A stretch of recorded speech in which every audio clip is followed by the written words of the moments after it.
আগে আমরা বিয়ে করছি, বউ আমাকে দেখে নাই, আমরা বউ দেখিনি।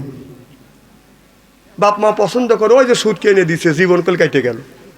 আর এখনকার ছেলেরা, তবে নিয়ম হলো যে বিয়ে করবে সে বউ দেখবে, বউ স্বামী দেখবে। এখন ছেলেরা যদি বলা যায় তোমার বউ দেহগা, ওদের চয়েস নষ্ট হয়ে গেছে। ও 3-4টে বন্ধু লিয়ে যায় যে আমার তো চয়েস নাই, তোরা দেখ মালটা কেমন। হাসেন না, হাসেন না। না না, আপনার জিনিস যাকে নিয়ে সংসার করবেন আপনি দেখবেন আপনার চোখ দিয়ে। তোর চয়েসকে একবারে নষ্ট করে ফেলছিস, আর একজনকে দেখান লাগবে নাকি? ব্যাককেল আছে না নাই? তো ওই সময় ছেলেরা বিয়ে করছে বাপ মার পছন্দে। তো বাপ মার পছন্দে বিয়ে করছে, মাইকো যখন আসছে একজনের 2 মেয়ে তুলে দিতে গিয়ে যখন ঘরে তুলে দিবে, মাইকো তুলে দিবে, তখন ওই কান্নাকাটি শুরু করছে মা বাবা। মানুষ উল্টো করে ভুল করিয়া ছোট মেয়ে নিয়ে বড় মেয়ের ঘরে তুলে দিছে, আর বড় মেয়ে নিয়ে ছোট মেয়ের ঘরে তুলে দিছে। ছোট মেয়ের বিয়ে হয়েছে সাজাদপুর, বড় মেয়ের বিয়ে হয়েছে সিরাজগঞ্জ রোডে। আমার কথা কি বুঝতেছেন? বাদান 2 দিন 2 রাত হয়ে গেছে। মা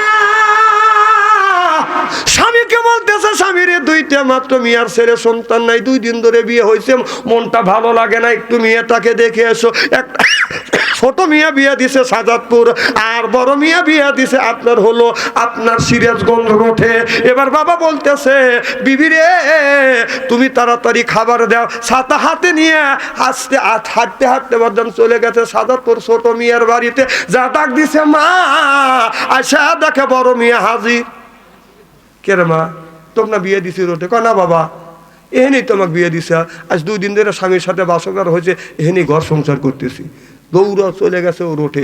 যা দেখে ওই ছোট মেয়ে বড় জামের ঘরে, বড় মেয়ে ছোট জামের ঘরে। লোকটা হাউমাউ করে কাঁদতেছে, আল্লাহ একই দিনে 2টে মেয়ে বিয়ে দিলাম, ভুল কমে ছোট মেয়ে বড় জামের ঘরে, বড় মেয়ে ছোট জামের ঘরে। এলাকার হাফেজকারী মাওলানা মুফতিদের কাছে জিজ্ঞেস করে, কেউ কয় বিয়ে আবার পড়ান লাগবে, কেউ কয় বিয়ে হয় নাই, কেউ কয় হিলিয়া দেওয়া লাগবে। এইরকম এক একজন এক এক রকমের মাসালা দিল। আল্লাহর ওলি ইমামে আজম আবু হানিফা রহমতুল্লাহ আল্লাহর কাছে যা বলতেছে, হুজুর একই দিনে 2টে মেয়ে বিয়ে দিছি, ভুল কমে ছোট মেয়ে বড় জামের ঘরে, বড় মেয়ে ছোট জামের ঘরে। হুজুর উল্টা পাল্টা হয়ে গেছে, হুজুর এখন আমি কি করবো? আল্লাহর ওলির কাছে চিন্তা করো না, সুন্দর মাসালা আছে। সুবহানাল্লাহ করে এই ওয়াজটা কি শুনবেন না শুনে কি যাবেন? আচ্ছা ঠিক আছে। আর একটা মানে একটা মেয়ের বিয়ে হয়েছে 6 মাস ধরে বিয়ে হয়েছে, 8 মাসে গর্ভবতী। আপনারা বলুন, 6 মাস ধরে যদি বিয়ে হয়, 8 মাসে যদি গর্ভবতী হয়, আপনারা বলেন এই বাচ্চাটা বৈধ হবে না অবৈধ হবে? জোরকান। এবার ছেলে বিবিরে বলে, বিবি 6 মাস ধরে বিয়ে করলে, 8 মাসে গর্ভবতী, বিবি এই কাম তুমি কার সাথে করলে? বিবি বলে, আল্লাহর কসম করে বললাম এটা আমার বৈধ সন্তান। সুবহানাল্লাহ। এবার মিয়া ছেলের মা বলে, মারে তুমি এই কাম কার সাথে করছো? 6 মাস ধরে বিয়ে হয়েছে, 8 মাসে গর্ভবতী, আর কার সাথে? পাপের কাজ করিয়া পাপের বোঝা আমার ছেলের মাথায় তুমি তুলে দিলে।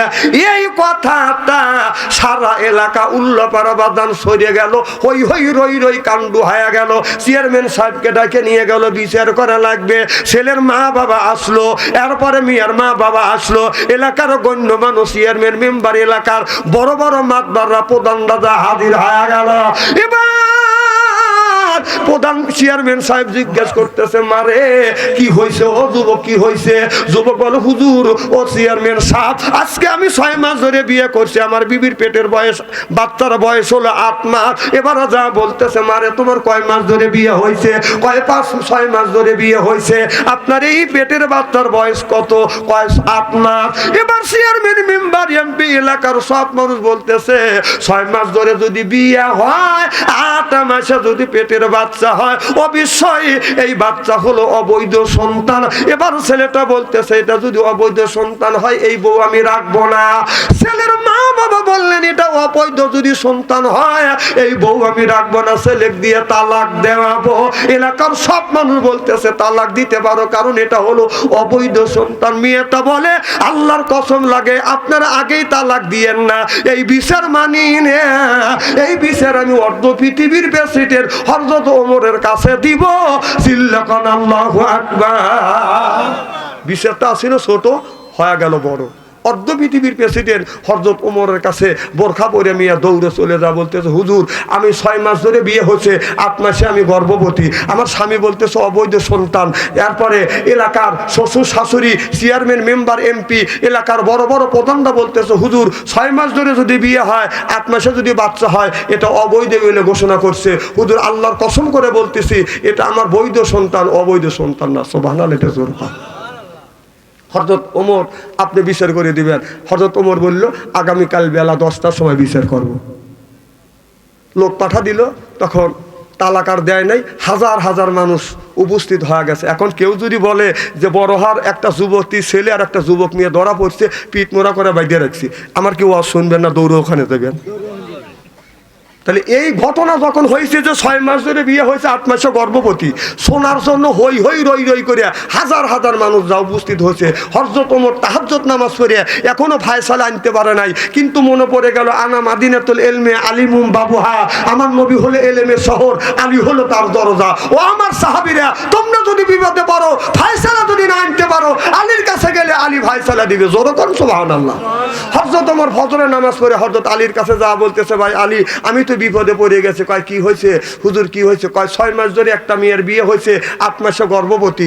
এখন বলো 6 মাস ধরে যদি বিয়ে হয়, 8 মাসে যদি পেটের বাচ্চা হয়, এটা কি বৈধ হবে? হযরত আলী বললেন, মেয়েটা যদি সতী থাকে অবশ্যই বৈধ হবে। সুবহানাল্লাহ, একটা জোরে কথা। তাহলে এই ওয়াজটা করবো, আপনারা কি শুনবেন?